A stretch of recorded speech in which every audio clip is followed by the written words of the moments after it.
Nichée dans la mystérieuse chaîne de montagnes du Karakoram, au nord du Pakistan, se trouve la vallée de Hunza. Au-delà de ses paysages à couper le souffle et de ses habitants chaleureux, la vallée de Hunza est renommée pour sa culture alimentaire unique, ainsi que pour ses aînés à la longévité exceptionnelle. Rejoignez-nous pour un voyage culinaire captivant à travers les saveurs et les traditions de la vallée de Hunza.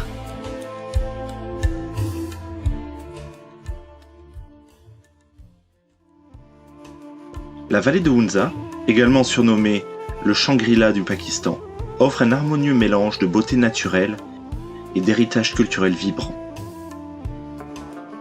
Située dans le nord du Pakistan, dans la province du Gilgit-Baltistan, la vallée de Hunza est une terre de majestueuses montagnes.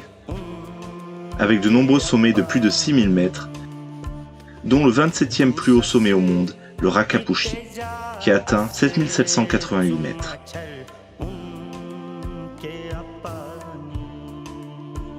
La vallée de Hunza est une mosaïque de cultures diverses, de traditions profondément enracinées et d'un riche patrimoine. À bien des égards, Hunza semble être un pays à part du reste du Pakistan. Hunza était autrefois un état princier qui occupait une position stratégique sur l'ancienne route de la soie, bordant le Xinjiang, région autonome de Chine, au nord-est, et le Pamir au nord-ouest. Cet état a survécu jusqu'en 1974, date à laquelle il a finalement été dissous et intégré au Pakistan. Pendant des siècles, la région a été un carrefour pour les cultures, les marchandises et les religions. Bien que maintenant principalement musulmane ismaélienne, la région a été pendant des siècles un bastion du bouddhisme et de pratiques chamaniques. Au fil des siècles, la vallée a été le témoin de migrations massives, de conflits et de l'installation de diverses tribus et ethnies, ce qui a entraîné une surprenante diversité de langues et de cultures dans la région. Les groupes ethniques prédominants comprennent les Borouchos, aussi appelés Borouchki, qui habitent ces terres depuis le plus longtemps, ainsi que les Wahris, apparentés aux Tadjiks, venus du corridor de Waran dans l'Afghanistan et le Tadjikistan actuel. Et enfin, les communautés Shina, qui se sont étendues jusqu'à la région de Gilgit depuis leur lieu d'origine, dans le nord de la province actuelle de Kepike, aux alentours du 9e ou 10e siècle après Jésus-Christ. La vallée est généralement divisée sur le plan linguistique et culturel en 3 parties. Le Bas Hunza, où vivent les communautés Shina, le Hunza central, principalement habité par les Borouchos, et le Haut Hunza, peuplé en grande partie par les Wahris. Les Borouchos, qui représentent la majorité de la population de la vallée, sont particulièrement intéressants, car leur langue est un isolat linguistique, c'est-à-dire qu'elle n'est liée à aucune autre langue connue. Selon la légende locale des Borouchos, les habitants de Hunza descendraient de 3 villages appelés Baltit, Ganesh et Altit, qui ont été fondés par des soldats de l'armée d'Alexandre le Grand. Il s'agit d'une légende commune à une grande partie de l'Afghanistan et du nord du Pakistan, mais qui n'est malgré tout pas confirmée par des preuves génétiques ou historiques actuellement.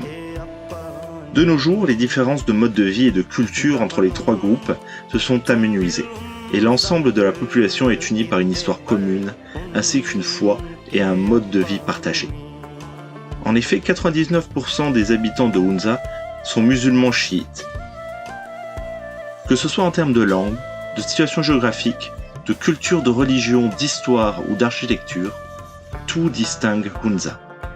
Mais ce qui la rend célèbre dans le monde, c'est sa réputation en tant que lieu abritant la célèbre fontaine de jouvence. On dit que les habitants de Hunza sont immunisés contre le cancer et les maladies chroniques. Les maladies cardiaques, les AVC et même le cancer du poumon semblent ne pas exister là-bas. De nombreux scientifiques ont essayé de découvrir les raisons derrière cette immunité et ont développé différentes théories. L'un des facteurs qui semble le plus étayé et défendu par la communauté scientifique pourrait être leur régime alimentaire unique.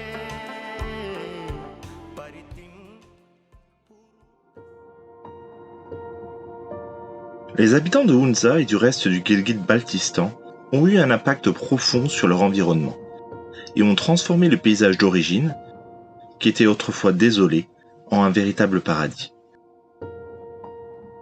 À une altitude supérieure à 2500 mètres, la vallée était à l'origine dépourvue d'arbres et de cultures, composée uniquement de buissons et d'herbes de montagne. Au fil des siècles, les habitants de Hunza ont introduit des arbres fruitiers, tels que les cerisiers, les abricotiers, les pêchers et les noyers, ce qui a permis de réduire l'érosion, et grâce à l'irrigation, ils réussirent à cultiver de nombreuses variétés de céréales, telles que le sarrasin et le blé. Ici, on utilise la farine de blé, la farine de l'orge et la farine de petit pois. Donc, il y a 3 genres de farine qu'on utilise ici. Et ça, c'était la base. Maintenant, on produit très peu de l'orge et de l'autre de petit pois. Et on utilise que du blé. Donc, à la base, c'est ça. Et ça, c'est commun ici dans le vallée centrale et un peu dans les vallées lointaines, quoi, à Chiposan et à Xingshan. Les sols fertiles et l'environnement non pollué contribuaient à la production de fruits, de légumes et de céréales de haute qualité. L'élevage de yaks, vaches, moutons et chèvres permit aux habitants de survivre et de compléter leur alimentation avec des produits laitiers ou de la viande lorsque les récoltes étaient insuffisantes. Le lait, le yaourt et le fromage étaient largement consommés et revêtaient une grande importance, en particulier pour les personnes passant beaucoup de temps dans les hauts pâturages.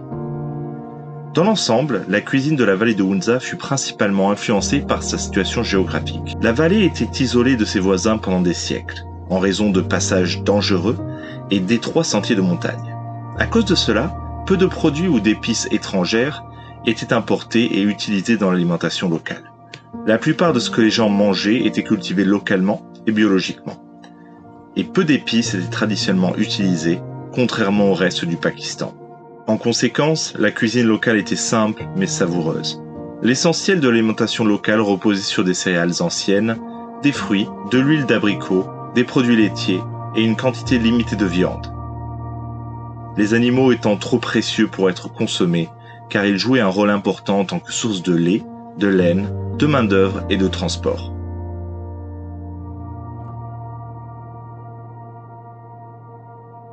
La vallée de Hunza abrite de nombreux super aliments.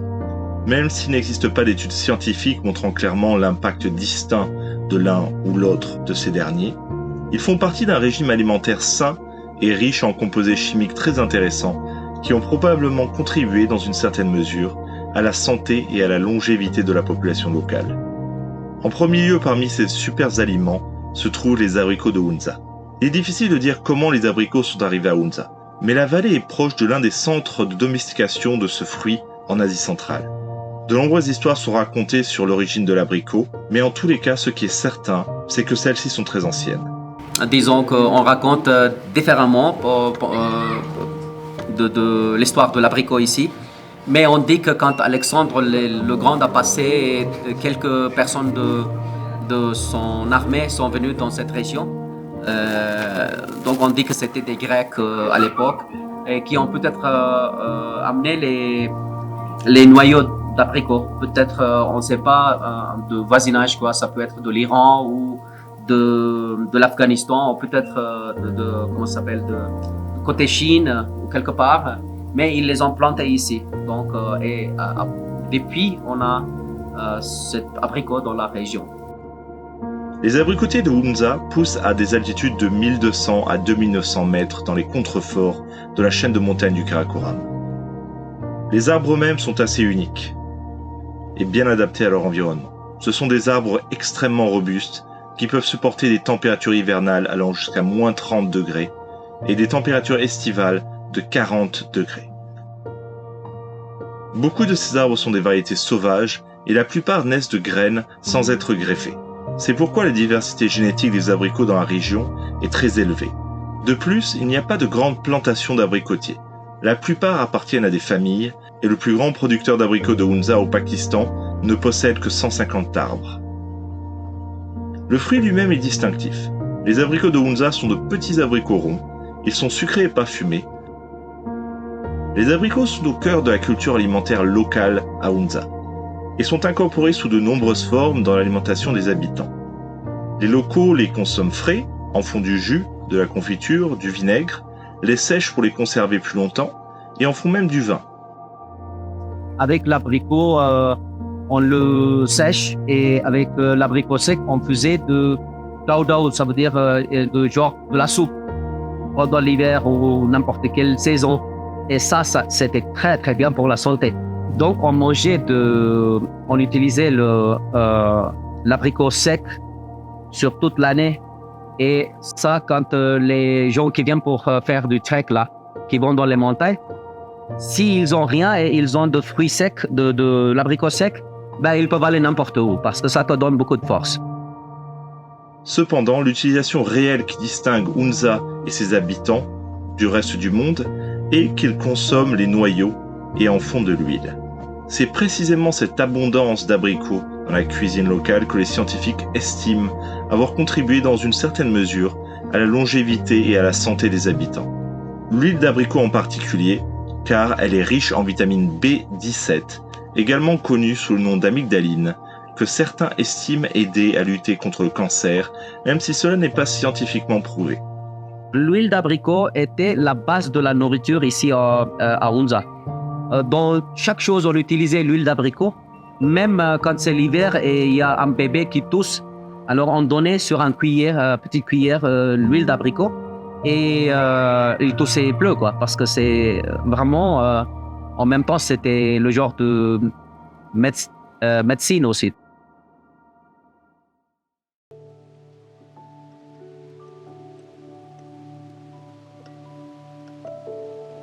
Un autre super aliment unique à Hunza est le tumoro, une espèce de thym sauvage utilisé comme thé vert qui pousse dans les hautes pâtures du Karakoram.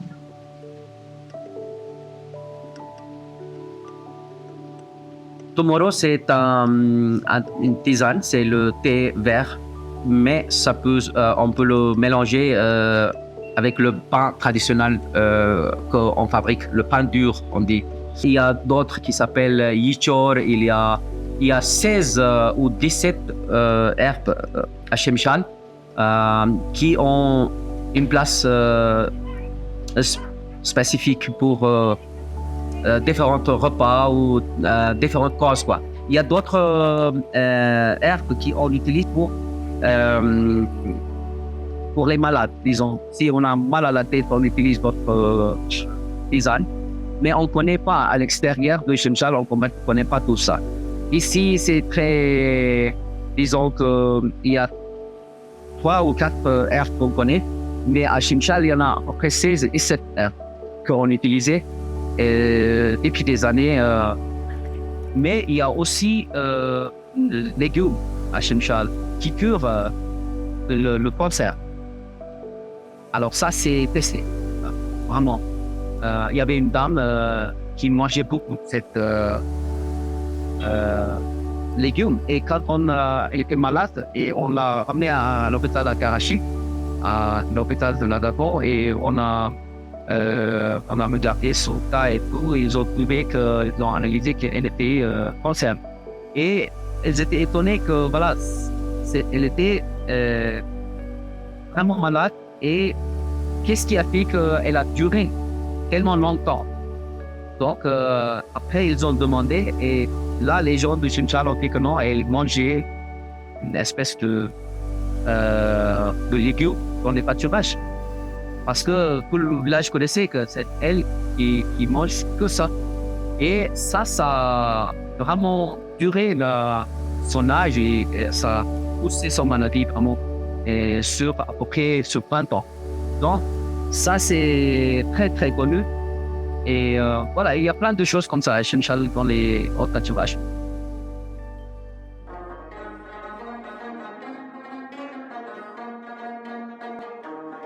Une partie du régime alimentaire de la vallée de Hunza qui est partagée par tous les habitants est de boire de l'eau directement issue des glaciers voisins. Cette eau de Hunza, à ne pas confondre avec les spiritueux à base de fruits également consommés dans la région, a été théorisée par certains scientifiques comme étant à l'origine de la santé et de la longévité des habitants de la vallée. Les recherches du Dr Patrick Flanagan et du Dr Henry Coenda sont souvent citées comme références. Cependant, il n'existe pas une abondance de littérature scientifique confirmant ou réfutant leur découverte. L'eau prélevée directement des glaciers est presque totalement pure, et en tant que telle, a une valeur nutritionnelle limitée. Cependant, plus bas dans la montagne, l'eau en contact avec les roches sur son chemin s'enrichit de nombreux minéraux, dont le potassium, le calcium, le fer et d'autres minéraux utiles. L'eau prend un aspect laiteux et est consommée sans être filtrée par les habitants de la région. Le docteur Flanagan a montré que l'eau de Hunza contenait certains minéraux et silicates originaires des montagnes environnantes. Il a affirmé que ces minéraux conféraient à l'eau de Hunza des propriétés inhabituelles et bénéfiques pour le corps humain. On dit que l'eau de Hunza a des propriétés antioxydantes, qu'elle facilite la livraison de nutriments, qu'elle aide le corps à neutraliser les acides et à réguler les niveaux de pH. Selon lui, l'eau de Hunza est sensiblement similaire à l'eau entourant nos cellules, ce qui entraîne une meilleure hydratation cellulaire et une meilleure absorption des nutriments pour les personnes qui la consomment. Il est difficile de dire sans études plus approfondies si cette eau possède autant de qualités magiques et si elle a réellement un impact sur l'espérance de vie. Mais ce qui est certain, c'est que l'accès à une eau riche en minéraux non pollués peut contribuer à aider les gens à rester en bonne santé.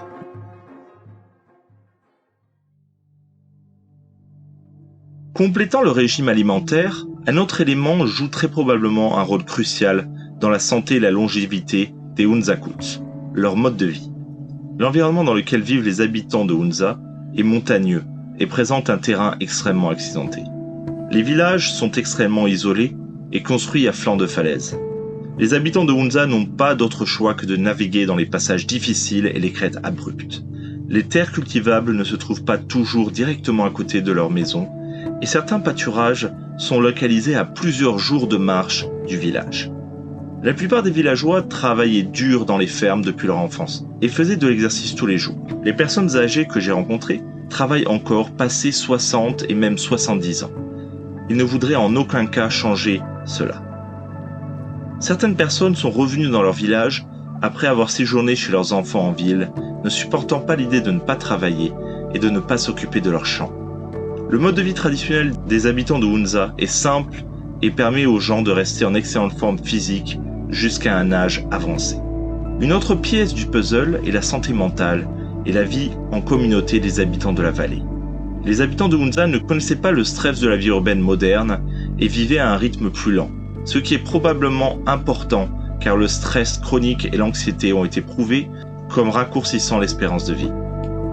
On pense que les habitants ont un état émotionnel supérieur, vivant en paix et au sein d'une communauté soudée. Les liens significatifs, la formation de relations nourrissantes et le soutien réciproque sont courants dans les communautés de villages de campagne comme à Hunza.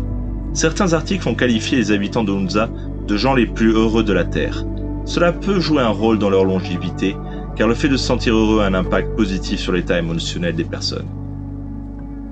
Enfin, certaines sources et anecdotes ont attribué la longévité perçue des habitants à leur adhésion à l'islam ismaélien, une secte de l'islam chiite suivie par la majorité de la population de la région. On suggère que l'accent mis par la communauté ismaélienne sur le bien-être spirituel, le soutien social et les valeurs positives peuvent contribuer à la santé générale et à la longévité de ses membres.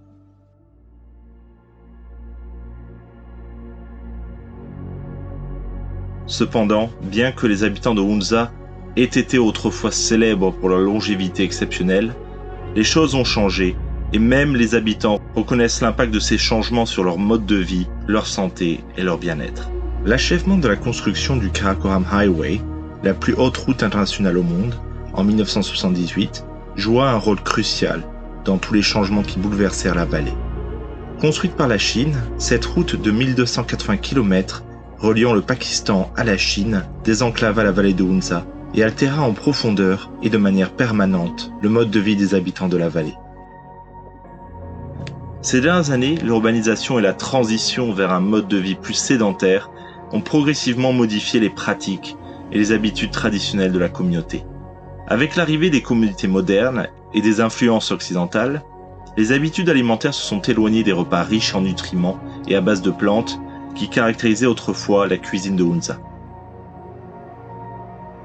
Les aliments transformés, les boissons sucrées et les choix alimentaires malsains sont devenus plus répandus, contribuant à une baisse de la santé globale. Our Hunza people are very but fortunate. They grow crops in their field and they use it.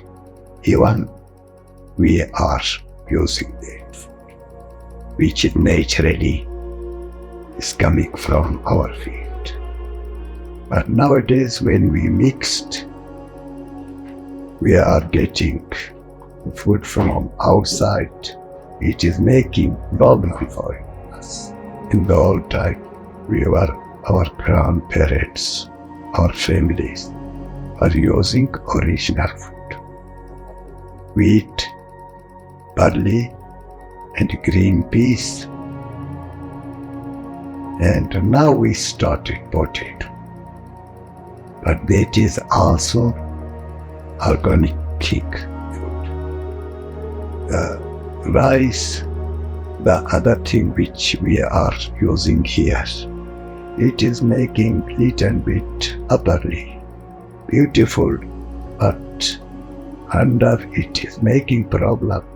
It is changing our life. It is making us our life short. In my life is very, very big changing. Our life is completely different, and our children's life is a very big different, not small different, very, very big different.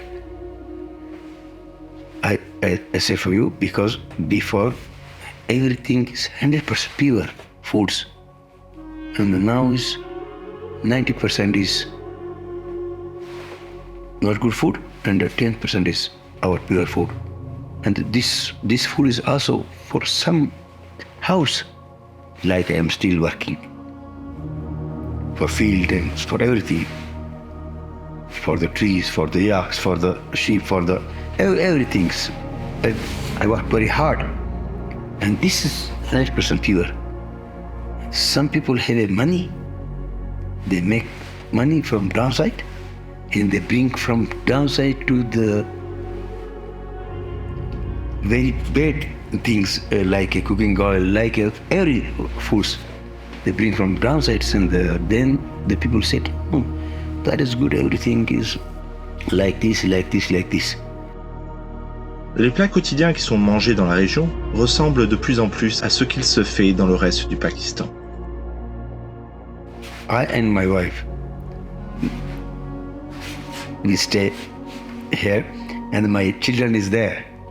This cooking is, if our children is coming, they don't like to the 100% pure food. They said they eating from Punjab, from different, and they said, oh, this is good. We make like this. Avec la mondialisation et l'adoption d'un mode de vie moderne, nombre de villages de la vallée ont observé une perte de leur population, en particulier de la population jeune, partie dans les villes pour trouver du travail. Cela a impacté la vie communautaire et l'état d'esprit de la nouvelle génération. Là où la vie dans les villages était simple et remplie de liens humains importants, ce changement a apporté beaucoup de stress et de nouvelles sources d'inquiétude aux habitants de Hunza. But nowadays we are looking. People are coming from America, from Russia, from China. We are looking them and we are thinking too much. Therefore it is making. Une bonne partie des aliments traditionnels originellement produits dans la région ne sont plus consommés par les locaux, mais gardés pour être vendus aux touristes ou exportés à l'international. C'est ce qui est drôle, c'est que les gens maintenant, on mange pas tout ce qui est précieux pour notre santé. Par exemple, les fruits secs, on sèche les abricots, on sèche le pomme, on sèche d'autres fruits là, plein de fruits ici, et on les vend dans le marché. Et on achète, à la place, on achète des choses qui sont pas bien pour la santé. Et parce qu'ici, il y a beaucoup de demandes par les touristes qui veulent acheter les abricots secs, l'amande de abricots et tout ça. Et presque dans toutes les maisons, on ramasse tout ça et on les vend dans le marché. Et on achète n'importe quoi, donc qu'on utilise pour nous. Donc ça, c'est vraiment triste, ça c'est triste. Mais les gens font ça parce que d'un côté, ça leur donne beaucoup d'argent pour que les gens puissent payer les frais de les enfants au collège, à l'université. De plus, le passage à des emplois sédentaires et une réduction de l'activité physique ont conduit à une diminution des niveaux d'exercice quotidien et de travail physique. Ces changements de mode de vie, associés aux facteurs environnementaux et aux pressions de la vie moderne, ont malheureusement entraîné un déclin de la fameuse longévité de la santé des habitants de Hunza.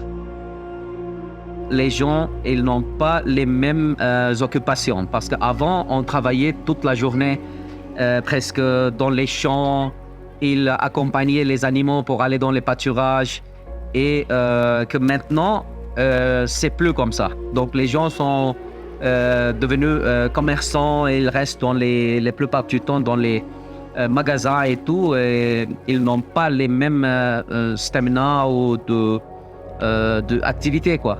Donc, du coup, le taux de l'âge a baissé. Disons que maintenant, au moyen, les gens vivent pas centenaires, mais dans les 80, quoi.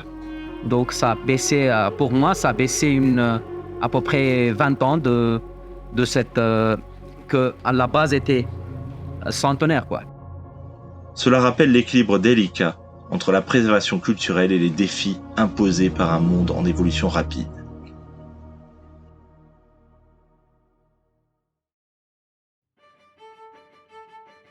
Ces dernières années, les habitants de la vallée de Hunza ont adopté une approche innovante en trouvant de nouvelles utilisations pour leurs produits traditionnels et l'introduction de hamburgers de yak dans leur répertoire culinaire. Les yaks, des animaux robustes et résilients, originaires de la région, sont depuis longtemps appréciés pour leur lait, leur laine et leur utilisation comme bête de somme. Cependant, la communauté locale a reconnu le potentiel de la viande de yak en tant qu'alternative délicieuse et nutritive.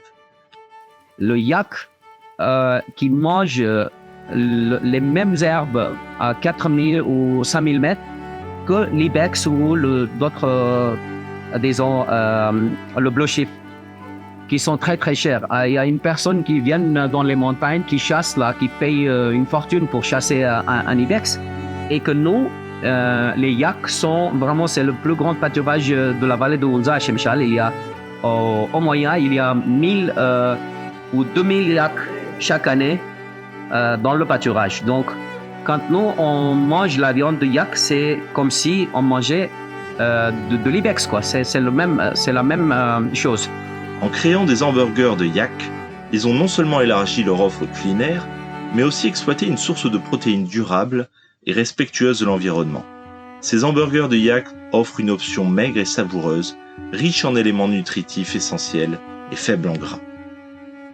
En plus de l'introduction des hamburgers de yak, ils ont également adopté l'utilisation d'abricots et de noix dans des gâteaux délicieux. Ces douceurs sucrées, imprégnées des saveurs naturelles des abricots et complétées par la richesse des noix provenant de sources locales, sont devenues un ajout délicieux aux offres de desserts de la région. De plus, l'esprit innovant des habitants de Hunza s'étend également à leur plat salé. Les herbes traditionnelles, connues pour leurs propriétés médicinales, font désormais leur entrée dans les recettes de pizza, ajoutant une touche unique à ce plat international bien aimé.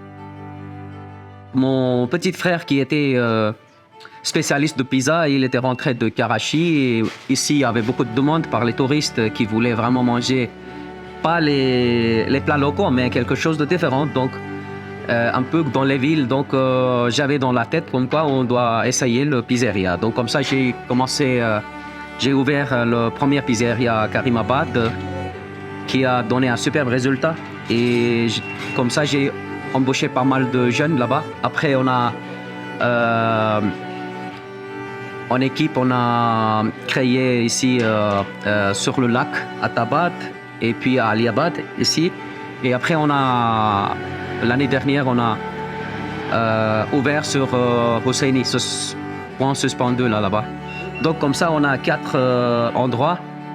Et puis pendant la saison, on donne le travail à peu près 21 jeunes. Donc ça, c'est quelque chose qui était mon but, d'aider un peu les jeunes parce qu'il n'y a pas beaucoup de travail ici. Les jeunes qui viennent terminer leurs études dans les villes, ils viennent ici. Après, ils n'ont plus rien à faire, donc comme ça. Et ça va continuer. On a l'intention de un peu aller à Gilgit aussi avec une branche et après, on doit aller sur Islamabad et petit à petit, vraiment élargir cette business, quoi. et embaucher plus de jeunes. Voilà. Donc, la seule chose que nous, on a changé dans le pizza classique, entre pizza classique et chez Pizza Pamir. Et donc, nous, ce qu'on a fait, on a essayé de mélanger de l'herbe dans notre pizzeria que personne connaît ici. Et quand ils goûtent, alors ça leur donne vraiment une autre goût, quoi. Ça, c'est différent chez nous. De plus, la polyvalence d'un arbuste appelé Sea Buckthorn, qui produit une baie vibrante et nutritive que l'on trouve en abondance dans la région, a été explorée dans diverses applications. Des boissons rafraîchissantes aux confitures, gelées et même des produits de soins de la peau. Les habitants de Hunza exploitent le potentiel de ce petit arbuste pour créer une gamme de produits délicieux et bénéfiques. Grâce à ces utilisations inventives d'ingrédients traditionnels, la scène culinaire de Hunza continue d'évoluer, mettant en valeur l'engagement de la communauté à préserver son patrimoine tout en embrassant de nouvelles possibilités.